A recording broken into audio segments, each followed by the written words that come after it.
The flickering streetlight cast long, twisted shadows across the deserted alleyway. A chill wind whipped through the narrow passage, sending a shiver down my spine. I pulled my threadbare coat tighter around myself and kept my head down, avoiding the gaze of the rats scurrying in the darkness. The stench of stale beer and vomit hung heavy in the air, making me gag.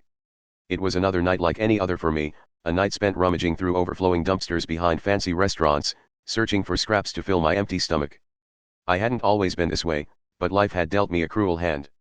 A fire back when I was just a kid had claimed everything from me, my family, my home, even my name. Now, I went by Scrappy on the streets, an apt moniker for someone who lived off scraps and fought tooth and nail for every morsel of food. Tonight, though, something felt different. The alley seemed to hum with a strange energy, like the air itself was crackling with static. A low growl echoed from deeper within the shadows, followed by another, and then another, until it sounded like a chorus of menacing beasts. My heart pounded in my chest as I pressed myself against the damp brick wall, trying to become one with the darkness. I peeked around the corner cautiously and saw them, a pack of large, shadowy creatures with piercing red eyes that glowed ominously in the dim light.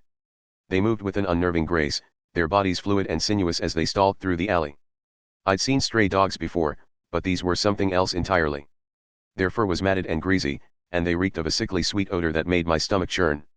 One of them caught my scent and turned its head towards me, its eyes locking onto mine.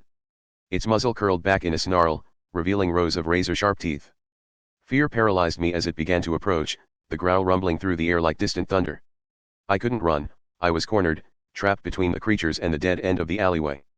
With a surge of adrenaline, I grabbed a discarded metal pipe from the ground and held it out in front of me, my hands trembling. The creature lunged at me, its jaw snapping shut just inches from my face.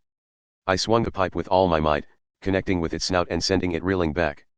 It let out an ear-splitting shriek and stumbled, giving me a chance to slip past the other creatures and make a desperate dash for freedom. As I ran through the labyrinthine alleyways, the sound of their pursuit close behind, I couldn't shake the feeling that something had changed.